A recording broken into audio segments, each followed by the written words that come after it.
नमस्कार, मी मीनल दातार आमच्या आत्मरंग या यूट्यूब चॅनलमध्ये तुमच्या सगळ्यांचं सहर्ष स्वागत करते। रसिको, तुम्हाला सगळ्यांना आमच्या आत्मरंग मैत्रिणींकडून दिवाळीच्या खूप खूप शुभेच्छा। काय मग तुमचा सगळ्यांचा फराळ तयार झाला असेलच ना? आम्ही तुमच्यासाठी घेऊन आलोय एक साहित्यिक फराळ, जो कायमच तुमच्यासाठी आम्ही नेहमी आणत असतो। असाच एक छान साहित्यिक फराळ आज तुमच्यासाठी दिवाळीच्या निमित्ताने घेऊन आलोय। मी तुमच्या समोर माझ्या एका मित्राची कथा अभिवाचन करणार आहे। कथेचं नाव आहे दिवाळी आणि ही कथा लिहिलेली आहे माझा वर्ध्याचा मित्र तेजस भातकुलकर यांनी। तेजसचे स्वतःचे कोचिंग क्लासेस आहेत, पण त्याचबरोबर तेजस एक अत्यंत उत्तम कलाकार आहे। तो शिल्प तर छान बनवतोच, पण त्याचबरोबर कथा, कविता, गझल, शेर हेही उत्तम उत्तम लिहितो। तर त्याचीच एक कथा मी तुमच्या समोर सादर करणार आहे। मला खात्री आहे तुम्हाला सगळ्यांना ती नक्की आवडेल। कथेचं नाव आहे दिवाळी आणि बरं का, ही कथा वऱ्हाडी भाषेत लिहिलेली आहे। शहरात हॉस्टेलवर राहणारा दीपक आज 6 महिन्यानं गावाला वापस येऊन राहिला होता। कॉलेज सुरू झाल्यापासून तो एकदा भी गावाला आला नव्हता। गावातले बाकी लेकरं महिन्याभरानच गावाला येत होते, पण दीपकनं आधीच ठरवलं होतं गावाला जायचं ते दिवाळीच्या सुट्टीतच। गावाकडल्या पोराच्या हातात तो चिठ्ठी पाठवत होता, खुशाली कळवत होता। बाजूच्या मन्याकडून कळलं होतं का दीपक कॉलेज बी करते आणि एका दुकानात काम बी करते। मन्यासोबत दीपक बहिणीसाठी शहरातला खाऊ पाठवत होता। कधी मायले हात खर्चाले पैसे बी पाठवत होता। त्याच्या मायले लेकराचा लय अभिमान होता, पण आपण लेकराले धड शिकवू शकत नाही याचं वाईट बी वाटे। दोघं बी मायबाप लेकराची आठवण काढून डोळे ओले करत होते। त्याच्या बापाची सुधाकरची 3 एकर कोरडवाहू शेती होती। खाची बी सोय लागत नव्हती। दुसऱ्याच्या शेतात हमाली करायला जायला लागली। त्याची माय रखमावी मजुरी करे। दीपकले घरातली परिस्थिती माहीत होती। त्याच्या पाठी लहान बहीण होती, पुष्पा। सुधाकरला दीपकले शिकवूच शकत नव्हता, पण दीपक लय हुशार होता। शाळेतल्या मास्तरानं सुधाकरले सांगितलं होतं, काय बी कर पण दीपकले शिकव, तो घराचं नाव पण मोठं करेल। पण पैशाची अडचण होती। देशमुख मास्तरानं शहरात एका हॉस्टेलमध्ये दीपकची राहायची सोय करून दिली होती। राहायचा आणि खाचा असे दोन्ही प्रश्न मिटले होते। बाकी पोरांना ट्युशन लावली होती, पण दीपक रात्रात जागून अभ्यास करत होता। त्यानं कॉलेजचं नाव बी कमवलं होतं। गावातले पोरं गावात येऊन तसं सांगत बी होते। सकाळपासूनच रखमाच्या जीवाले चैन नव्हता। तिनं घर सारवून ठेवलं होतं। तुळशी जवळ दिवा लावला होता, रांगोळी काढली होती। 2 दिवसांना दिवाळी होती आणि घरचा दीपक घरी येणार होता। सुधाकर बी शेतातून 2-2दा घरी आला होता। पुष्पा तर हरकून गेली होती। दादाला पाहिले। दुपार होऊन गेली होती। गावातली बाकी पोरं 2 दिवस आधीच आले होते। वाट पाहून पाहून मायलेकी थकून गेल्या।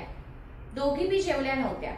पुष्पा थोड्या थोड्या वेळानं दारात जाऊन पाहून येत होती। सुधाकर वेशीपर्यंत जाऊन आला होता। थोडीशी बी चाहूल लागली तर पुष्पी धावतच जात होती। रुक्माच्या चेहऱ्यावर हरिक दिसत होता। खूपगाव फाट्यावरून 2 कोस चालत यावं लागत होतं। आपला लेक चालतच येईल याची रखमाले काळजी वाटत होती। दुपार टळून सांज झाले आली होती। आता तिघं बी काळजीत पडले होते, पण मन्यानं सांगितलं होतं का आज दीपक येणारच आहे। त्याच्या शेठच्या दुकानात लय गर्दी होती। मालक सोडून तवाच दीपक येऊ शकत होता। अंधार पडाले आला होता। गारवा सुटला होता। आता शेवटची गाडी 7 वाजताच होती। पुन्हा 2 कोस चालत यावं लागणार होतं। लोड शेडिंगनं गावातली दिवाळी अंधारातच होती। रखमा तेलाचा दिवा लावून गाठ्यातच बसली होती। तिले टेकून पुष्पा बी बसली। सुधाकर अंगणात येरझारा घालत होता। रात्र होऊन गेली ती।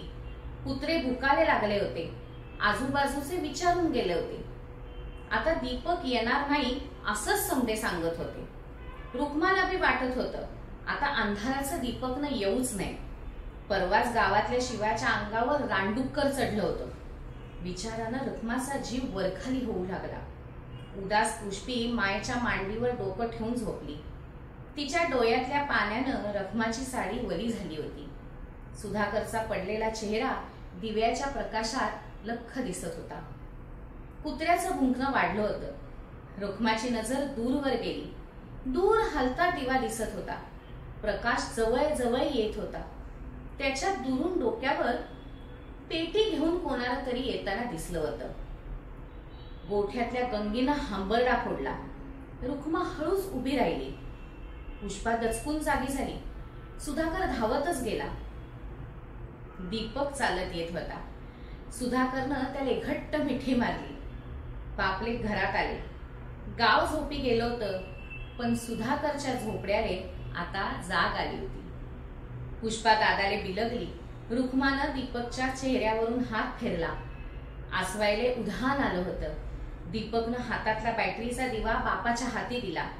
त्यानं रात्रीच्या वेळी बापाले शेतात जाले ती बॅटरी आणली होती. त्यानं शहरातून आणलेली पेटी उघडली. मायच्या हातात साडी ठेवली. बापाले कपडे आणले होते. पुष्पीले नवीन फ्रॉक आणला होता. घर सजवाले रांगोळी, मातीचे दिवे, लक्ष्मीचा कागद, लाह्या, पूजेचं सामान, साखर फुटाणे, मातीचे दिवे, मातीची लक्ष्मी. पुष्पीले खाऊ आणि फटाके बी आणले होते. आजवर सुधाकरच्या घरात दिवाळीला एवढे सामान कधीच आलं नव्हतं. रुक्मा डोईवरचा पदर हातात दाबून कौतुकानं दीपककडे पाहत होती. सुधाकर कसनुसा पाहत डोळ्यातल्या आसवायले थांबवत होता. पुष्पी तर उडाचीच बाकी होती. आजवरच्या संसारात रुक्मानं इतकं सामान फक्त बाजारातच पाहिलं होतं. आज तिच्या लेकरानं तिची दिवाळी साजरी केली होती. दीपक शहरात शिकता शिकता जीवन जगणं बी शिकत होता. पोटाने चिमटे देऊन स्वतःच्या मनावर ताबा ठेवून शहरातल्या मोहाले बळी न पडता न फसता त्यानं पैन पै जोडला होता. घराच्या सुखासाठी, मायबापाच्या सुखासाठी. गावाच्या एका कोपऱ्यातल्या लहानशा झोपड्यात लक्ष्मीचे पावलं पडले होते. गावात अंधार झाला होता, पण दीपकचं घर चमकत होतं, हसत होतं. चारही चेहरे उजळलेले होते. रसिको, मला खात्री आहे की ही एक छान छोटीशी कथा तुम्हाला नक्की आवडली असेल. आतापर्यंत जर तुम्ही आमचं चॅनल सबस्क्राईब केलं नसेल तर ते नक्की करा, लाईक करा आणि शेअर करा. पुन्हा पुढच्या भागात लवकरच भेटू. तोपर्यंत नमस्कार.